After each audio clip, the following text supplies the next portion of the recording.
খুব সংক্ষিপ্ত পরিসরে রাসূল সাল্লাল্লাহু আলাইহি ওয়াসাল্লামের জীবনী থেকে আমরা কিছু লাইফ লেসন নিয়ে আসবো। আমরা কি শিখতে পারি রাসূল সাল্লাল্লাহু আলাইহি ওয়াসাল্লামের জীবনী থেকে। প্রথম যেই লেসনটা আমরা উল্লেখ করতে চাই সেটা হচ্ছে রাসূল সাল্লাল্লাহু আলাইহি ওয়াসাল্লাম খুব বড় মনের মানসিকতার অধিকারী ছিলেন, বড় হৃদয়ের অধিকারী ছিলেন। তিনি সবার জন্য ছিলেন। He use to think beyond the narrow borders. কখনো ন্যারো মাইন্ডেড ছিলেন। উনি সবাইকে অ্যাকোমোডেট করতে চাইতেন। তিনি আলামিন, বিশ্ববাসীর জন্য রহমত। He is for all and his teaching is for all.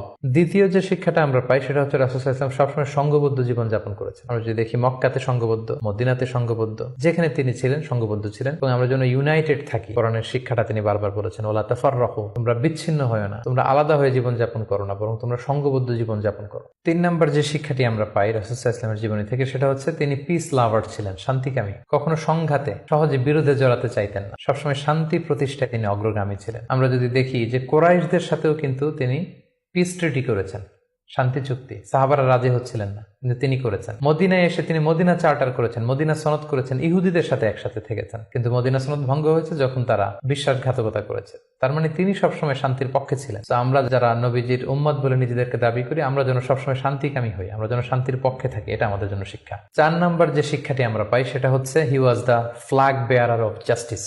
ন্যায় যেখানে, সত্য যেখানে, ইনসাফ যেখানে, জাস্টিস যেখানে, তিনি সেখানে। তার প্রমাণ আমরা দেখি 20 বছর বয়সে তিনি যখন যুবক, তখন তিনি হেলফুল ফুজুল নামে যুব সংঘ করেছেন। উদ্দেশ্য কি ছিল?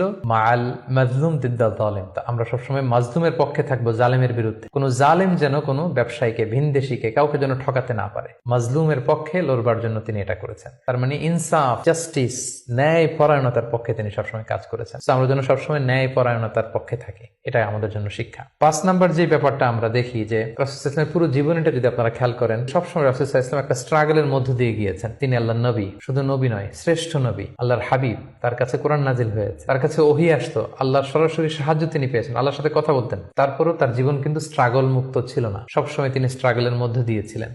আমরা একটু স্ট্রাগল করলে হতাশ হয়ে পড়ি, একটু বিপদে পড়লে হতাশ হয়ে পড়ি। আমরা যদি রাসূলের জীবনে দেখি তাহলে আমরা বুঝতে পারবো না, হতাশ হওয়া যাবে না, ধৈর্য ধারণ করতে হবে। কারণ struggle is the part of our life. আমার নবী স্ট্রাগল করেছেন, তিনি সংগ্রাম করেছেন। সো সংগ্রাম আমাদের জীবনের অংশ।